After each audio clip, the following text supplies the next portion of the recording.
అయిన మేడే ప్రపంచ కార్మిక దినోత్సవం జరుపుకోబోతా ఉన్నాం.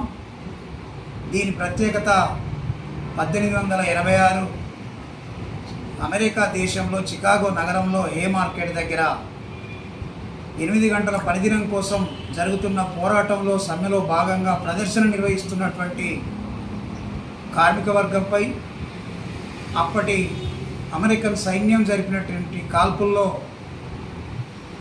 కార్మికులు చనిపోవడం జరిగింది. ఆ చనిపోయిన కార్మికుల రక్తంతో తడిసినటువంటి అంగిని పైకి వేస్తే అది ఎర్ర జెండాగా మారింది. అంటే ఈరోజు ప్రపంచవ్యాప్తంగా కార్మిక వర్గానికి అండగా నిలబడినటువంటి ఎర్ర జెండా కార్మికుల రక్తంతో పుట్టింది. అంటే మేడేకు 2 ప్రాధాన్యతలు ఉన్నాయి. ఒకటి, కార్మిక వర్గ హక్కుల కోసం అసువులు బాసినటువంటి అమరులను స్మరించుకోవడం. రెండవది, కార్మిక వర్గానికి కష్టజీవులకు అండగా నిలబడేటువంటి ఎర్ర జెండా పుట్టినరోజు.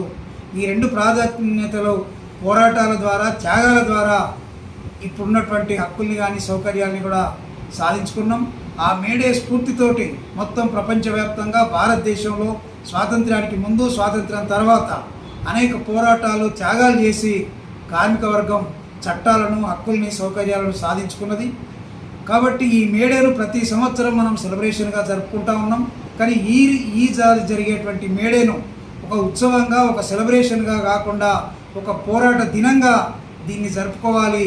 ఆ 1886లో జరిగినటువంటి పోరాటాన్ని, ఆ తర్వాత జరిగినటువంటి మన దేశంలో జరిగిన పోరాటాలని గుర్తు చేసుకొని వాటి స్ఫూర్తితోటి మే 20వ తారీఖు నాడు జరిగేటువంటి దేశవ్యాప్త సమ్మెలో పెద్దపల్లి జిల్లాలో ఉండేటువంటి కార్మిక వర్గం అంతా పాల్గొని జయప్రదం చేయాలని సిఐటివిగా విజ్ఞప్తి చేస్తూ ఉన్నాం.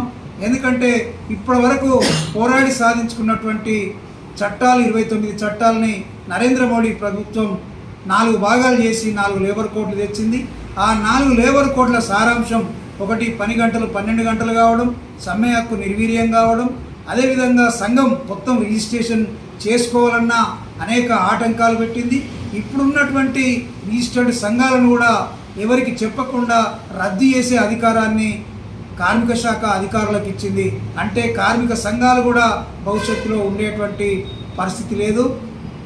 4వది, ఇప్పటి వరకు ఉన్నటువంటి కార్మికుల సంక్షేమం ఏదైతుందో ఆ సంక్షేమాన్ని మొత్తాన్ని కూడా నిర్వీర్యం చేసే పద్ధతుల్లో కోర్సు తీసుకొచ్చింది. అందుకే ఈ సమ్మె 4 లేబర్ కోర్సును రద్దు చేయాలని డిమాండ్ చేస్తూ ప్రధానంగా ఈ అంశాన్ని ముందుకు తీసుకొస్తున్నాం. అట్లాగే ఈ దేశంలో ప్రభుత్వ రంగ సంస్థలు మొత్తం, ఈ భారతదేశ ప్రజలు, శ్రమజీవులు కష్టపడి వాళ్ళ శ్రమతో నిర్మించినటువంటి ప్రభుత్వ రంగ సంస్థల్ని ఈరోజు ప్రైవేట్ చేస్తున్నది. మొత్తం ఎన్టీపీసీ, రైల్వే, సింగరేణి, ఆర్ఎఫ్సిఎల్, ఇవే కాకుండా ఎల్ఐసి, బిఎస్ఎన్ఎల్, బ్యాంకులు, ఇవే కాకుండా ఈ దేశానికి రక్షణ కవచంగా ఉన్నటువంటి, రక్షణ ఆయుధాలు తయారు చేసేటువంటి డిఫెన్స్ సెక్టార్ని కూడా ప్రైవేట్ చేస్తూ ఉంది.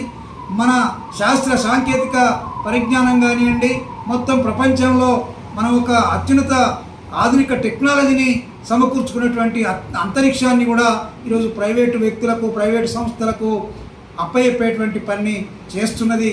అందుకని ఇది దేశ భద్రతకు, దేశ ఆర్థిక వ్యవస్థకు కూడా ఆటంకం, నష్టం. ఒక రకంగా భారతదేశం పరాధీనమయ్యేటువంటి పరిస్థితి ఉంది. అందుకని ఈ ప్రభుత్వ రంగ సంస్థలని ప్రైవేట్ చేయొద్దని, ప్రభుత్వ రంగ సంస్థలన్నింటినీ మరింత బలోపేతం చేసి నిర్మించాలని ఈ సందర్భంగా ఈ సమ్మెలో ఒక డిమాండ్గా పెట్టాం. కార్మిక వర్గం దశాబ్ద కాలంగా కనీస వేతనం నెలకు 26,000 రూపాయలు ఇవ్వమని అడిగితే ఇప్పటి వరకు కేంద్ర ప్రభుత్వం వాటి మీద ఉలుకు లేదు, పలుకు లేదు. అదేవిధంగా మినిమం ఫ్లోర్ లెవెల్ వేజ్ అని రోజుకు 178 రూపాయలు ఉంటే సరిపోద్దనేటువంటి ఒక తప్పుడు నిర్ణయాన్ని కూడా కేంద్ర ప్రభుత్వం తీసుకుంది. అందుకని మొత్తం ఈ 4 లేబర్ కోడ్ల సారాంశం కానీ, కేంద్రంలో ఉండేటువంటి బీజేపీ ప్రభుత్వం అనుసరిస్తున్న విధానాలు కానీ కార్మిక వర్గాన్ని యజమానులకు బానిసలుగా మార్చేటువంటి ఒక వ్యవస్థను తీసుకురాబోతూ ఉంది. ఇట్లాంటి ప్రమాదాన్ని ఎదుర్కోవడం కోసమే, ఇప్పుడున్నటువంటి హక్కుల్ని, చట్టాలని రక్షించుకోవడం కోసం మే 20వ తారీఖు నాడు సమ్మె చేయాలని ఈ దేశంలో ఉండేటువంటి మొత్తం కార్మిక, ఉద్యోగ సంఘాలు నిర్ణయించినాయి. ఈ సమ్మె పోరాటంలో మొత్తం జిల్లాలో ఉండేటువంటి కార్మిక వర్గం అంతా పాల్గొని జయప్రదం చేయాలని విజ్ఞప్తి చేస్తా ఉన్నాం.